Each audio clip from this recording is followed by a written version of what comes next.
Janata party ಅಂತ ಭಾಳ trend ಸೃಷ್ಟಿ ಮಾಡಿತ್ತು.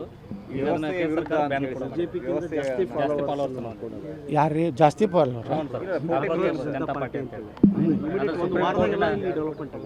ಅದೇ ಸಾಫ್ಟ್ವೇರ್ನಾಗ ನೀವು ಏನು ಬೇಕಾದ ಫಾಲೋವರ್ ಮಾಡ್ಕೋಬೋದಲ್ಲ. ನಿಮ್ಮ ಕೈಗೆ ಇರ್ತೈತೆ, ನೀವೇ ಮಾಡ್ಕೋಬೋದು.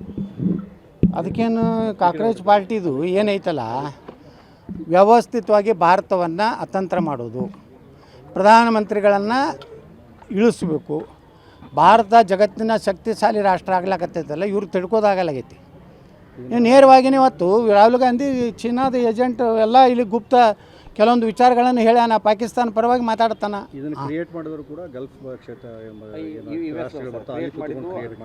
ಹೌದೌದು, ಫಾಲೋವರ್ಸ್ 40% ಪಾಕಿಸ್ತಾನದವರು ಸರ್. ಅದೇ ಅದೇ ಟಿ ಶರ್ಟ್ ಬಿಡುಗಡೆ ಮಾಡ್ಯಾರ ಕಾಂಗ್ರೆಸ್ನವರು.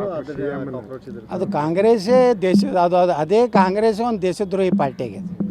ಯಾಕೆ ಅವ್ರಿಗೆಲ್ಲರಿಗೂ ಈ ದೇಶನಾಗ ಏನಾಗೈತಿ, ಇವೆಲ್ಲ ಕೆಲವೊಂದು ಈ ಕಮ್ಯುನಿಸ್ಟ್ ವಿಚಾರದವರು, ಈ ಲೆಫ್ಟಿಸ್ಟ್ ಏನದಾರಲ್ಲ, ಮತ್ತು ಈ ದೇಶವನ್ನು ಬೆಳವಣಿಗೆ ನೋಡೋದು ಸಹನೆ ಆಗ್ಲಾರಂತ ಅದು ಎಲ್ಲ ಟೀಮ್ ಕೂಡ್ಕೊಂಡು ಪಾಕಿಸ್ತಾನದವ್ರು ಮೆಂಬರ್ ಆದರೆ ಈ ಭಾರತಕ್ಕೇನು ಸಂಬಂಧ ರೀ? ಪಾಕಿಸ್ತಾನದಾಗ ಮಾಡ್ಕೊಳ್ಳಿ ಕಾಕ್ರೋಚ್ ಪಾರ್ಟಿ. ಅಲ್ಲೇ ನಾವು ಅವಕ್ಕೆ ತಿಲಾಕ್ ಕೂಳಿಲ್ಲ, ಅವೇ ಬಿಕನಾಶಿ ಹಂಗೆ ಅಡ್ಡಾಡಕತ್ತಾವು. ಈಗ ನಮ್ಮ ದೇವ್ರ ಹೆಸರು ಇಡ್ಲಾಕತ್ತಾರ ಅವ್ರು ಉಲ್ಟಾ. ಮತ್ತು ಲಾಹೋರ್ನಾಗ ಜೈನ ಟೆಂಪಲ್ ಚೌಕತ್ತಿಟ್ಟಾರ. ನಿನ್ನೆ ನೋಡಿದ್ರಲ್ಲ, ಎಲ್ಲ ಯೂಟ್ಯೂಬ್ದಾಗ ಬರ್ಲಾಕತ್ತೈತೆ. ಅಲ್ಲಿದಿಂದ ಕೃಷ್ಣಾನಗರಿ ಅಂತ ಹೇಳಿ ಹೆಸರಿಟ್ಟಾರ.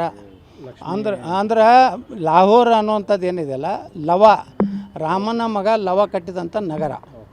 ಅದಕ್ಕೆ ಅವರೊಂದು ಏನು ನಾವು ಹೆರಿಟೇಜ್ ಅಂತೀವಲ್ಲ, ಹೆಂಗೆ ಭಾರತದ ಒಂದು ಹೆರಿಟೇಜ್ ಇದೆಯಲ್ಲ, ಹಂಗೆ ಪಾಕಿಸ್ತಾನದಲ್ಲಿ ಏನು ಮೂಲ ಏನಿತ್ತು, ಇನ್ನವರೆಗೆ ಇಷ್ಟು ಮುಸ್ಲಿಂ ರಾಷ್ಟ್ರ ಆದರೂ ಸಹಿತ ಇನ್ನೂ ಅವ್ರು ಕೃಷ್ಣಾನಗರಿನೇ ಅಂತ ಇರ್ತಾರೆ, ಜೈನ ಟೆಂಪಲ್ ಚೌಕನೇ ಅಂತ ಅರ್ಥ.